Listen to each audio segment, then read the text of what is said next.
lumaki.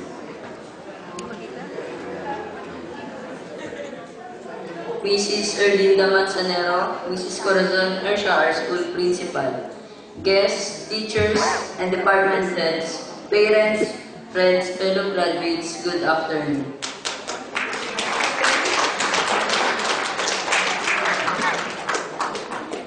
Learning is not attained by chance. It must be sought for with ardor and attended to with diligence.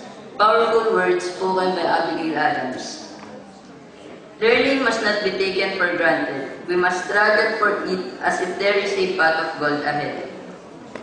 When I was preparing this address with the help of my ever-supportive parents, who are also an achiever during their school days, I remember all the different faces of people I have encountered in my primary school, wherein I spent 6 years.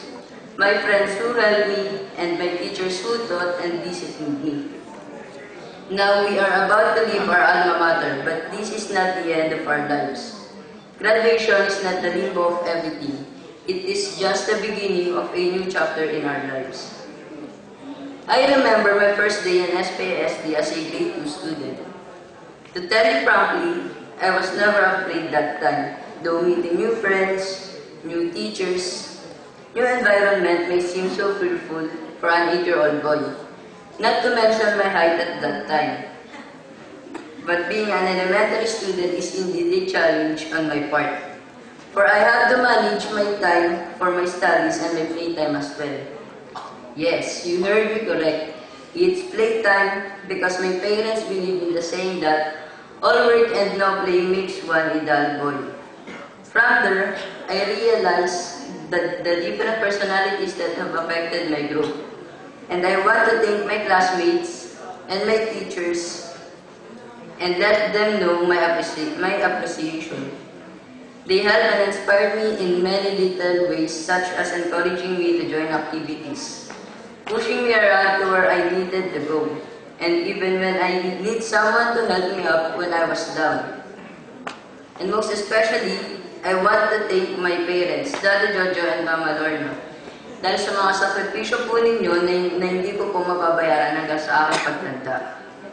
Ang pagtatapos natin ito ay hindi lamang para sa atin na nagsunog ng pilay at nagbuhos ng pawis sa pag-aaral, kundi para rin sa ating mga magulang na halos ibigay ang lahat para lamang maitawid tayo mga anak na nais mabigyan ng magandang edukasyon.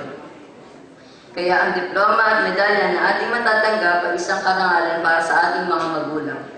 Sana'y makita ng bawat isa sa atin ang kanilang mga paghihirap. Malapit na ang panahon dapat natin silang suklian kahit hindi nila ito hinihingi.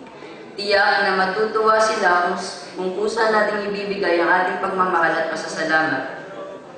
Ano pa man ang landas na natahakin natin sa ating buhay, huwag nating kalimutan manalangin sa Diyos at huwag din natin bigyan ng kahiyan ang ating paaralan.